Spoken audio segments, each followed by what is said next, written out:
called my dad on the phone this week and asked him which one of his lessons he thought stuck.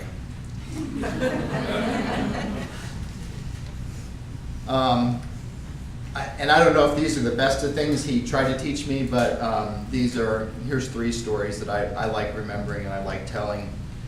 So one of the things my dad always taught was don't go after a lot of money. Find something you like to do that. When he was in college, he had, this is in 1956 and 7, those summers, what a heady job. He worked for Remington Rand Univac, and they were the guys with the first computers. And I don't know how the college kid got, except he's a smart guy. And at that time, computers were in a room of like 40 feet, he said, by 15 feet, and they kept them at 34 degrees because they were all filled with tubes. And that was the big problem, is how do you keep these things cool and working? And it's particularly a problem because the Navy wanted some computers, and there's no way they could put a computer like that on a ship and keep it cool while it floated around the Pacific. And so Remington Rand told the Navy, we'll build you 4 computers with this new transistor thing, and then you'll be able to take it out on your boat. They probably don't call them boats.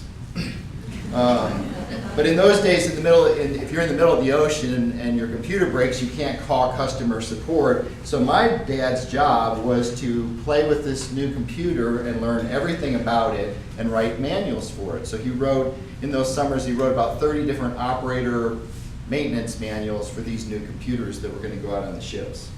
And then after they finished the job, the guys that were working on, they spun off and formed Controlled Data Corporation, which you might have heard of. They became the big supercomputer company.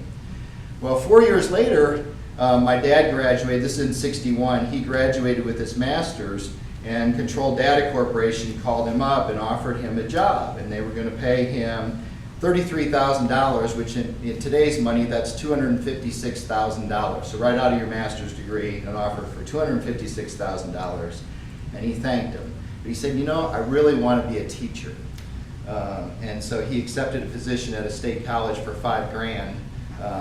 And he points out that if he hadn't made that choice, I likely would have missed out on a lot of camping. Because we would have been in some fancy hotel.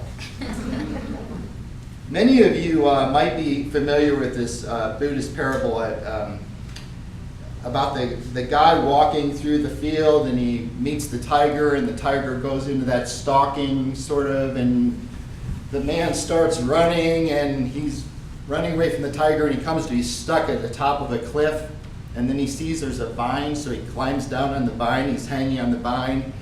The tiger is looking over the edge and sniffing, and he looks down below, and another tiger comes out of the jungle, and there's a tiger below him.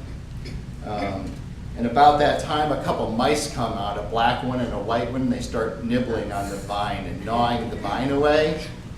And then he saw a strawberry growing on the side of the cliff, and he held the vine with one hand, and he plucked the strawberry, and it was delicious.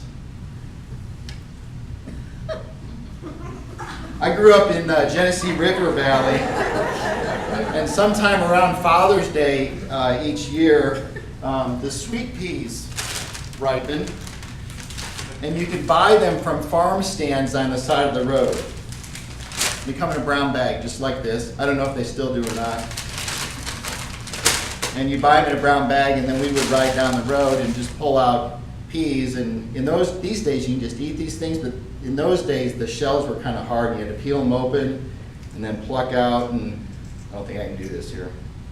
And then pop the little peas in your mouth, and they were always delicious. We had a full boat, which is a canoe, and you could take the skin off and fold up the frame. And we used to go on long trips down the Genesee River Valley, and very often my dad would stop and get a bag of peas, and we'd float down the river and eat peas, throw the shells in the water. Well, one day we put in about 10 miles upstream from our house, and we had a fresh bag of peas, and the plan was to float the river and eat peas. But the river was really low at that time, and just down from where we put into the river, there were, where there had been an old bridge years ago, there were just the posts left in the water. And the space between these posts were just a little wider than a full boat, it turns out. And my dad decided the smart thing to do was to leave the boys in the canoe and for him to get out and guide the boat between the posts. Well, about the time the boat was about halfway through the posts, he got confident and decided he'd get back in, which kicked the boat sideways and tipped it and bent it on the post, and the water all gushed in, and his boys are sinking down in the river, and he says, "Save the peas!" Well, because of the crush of the current, we weren't able to retrieve the boat, but the peas were delicious on the ride home. Several years later, there's a big flood in our river valley.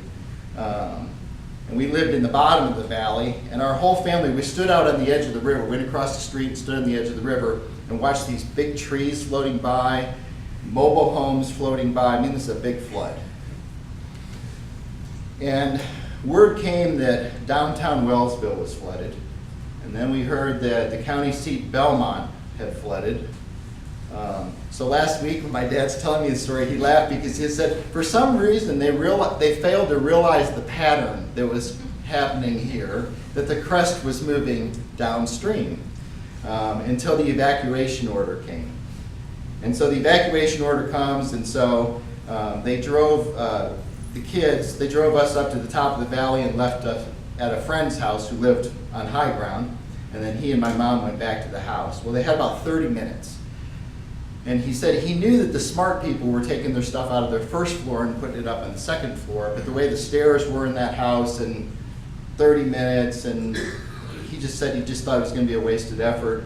So they just packed a couple of days worth of clothes, and they were getting ready to leave, and he did one last walkthrough of his home and kind of doing that inventory of things that that you've decided you're prepared to lose in the rising floodwaters.